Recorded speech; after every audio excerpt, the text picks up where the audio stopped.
Hello. Today's topic is audit risk, materiality and sampling.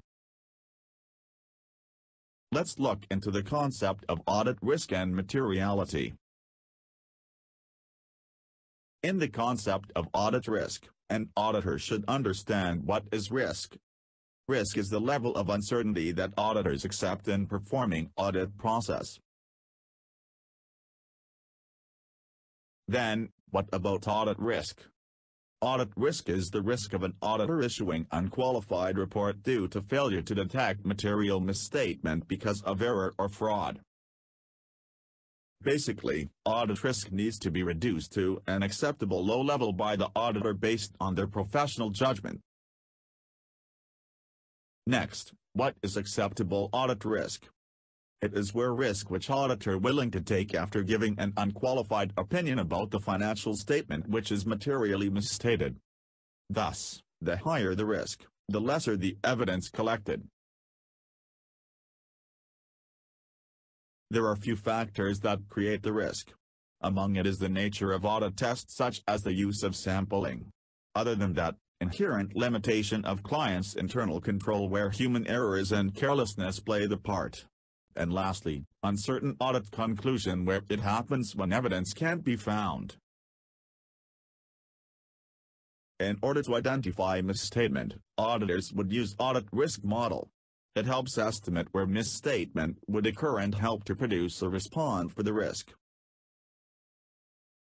Audit risk model is where inherent risk, control risk and detection risk are used in order to get the acceptable audit risk. It can be illustrated through the formula. Inherent risk times control risk times detection risk equal to acceptable audit risk. Now, let's move ahead to the concept of materiality. What is materiality? Materiality is when the information of the misstatement influences the economic decisions on basis of financial statements. In the materiality concept, most of financial information judged on the qualitative and quantitative characteristics. It's also a relative concept rather than absolute concept. That's why bases such as turnover, profit before tax, total assets and equity are needed in evaluating materiality. Besides that, the qualitative factors also affect materiality. It is where certain types of misstatements are also important even when the monetary amount is the same. Let's take a look at a few examples. First one is when the amount relating to fraud are more important than errors of equal monetary amount because it reflects honesty and reliability of personnel involved. For example, intentional inventory misstatement is more important than inventory clerical errors. Second, is when a small amount of misstatement could be material if possible consequences arise from contractual obligation. For example, bank required a sufficient net working capital for a company to grant loan. If net working capital is less than required minimum, loan may be put in default if any misstatement is material. Last but not least, is when immaterial misstatement may be material if trend in earning affected. For example, past year's earnings increased by 5% every year but suddenly current year earning decreased by 1%. Thus, misstatement may be material to maintain the trend. Therefore, considerable professional judgment of the auditor is required because there are no specific rules or standard in determining materiality. Now, let's look into the risks which involve in determining acceptable audit risk, which are control risk, inherent risk and detection risk. First, control risk. What is control risk? It is where a misstatement may occur but not prevented or detected by the client's internal control mechanism. The purpose of control risk is to identify whether clients' internal control are effective in preventing or detecting misstatements and auditors' intention to make the risk below maximum rate as part of audit plan. To be precise, an effective internal control reduces the control risk. Thus, auditors have a responsibility to obtain understanding of the internal control system of the company. Inherent limitation may also hinder conclusive assurance for internal control mechanism. This inherent limitation are: 1. Cost-benefit analysis such as high cost to set up internal control. 2.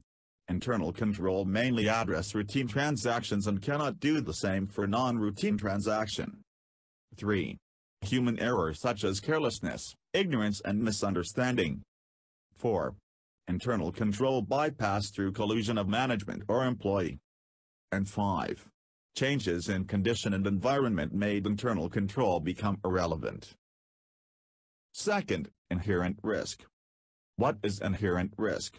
Inherent risk is the likelihood that material misstatement occurs before considering the effectiveness of internal control.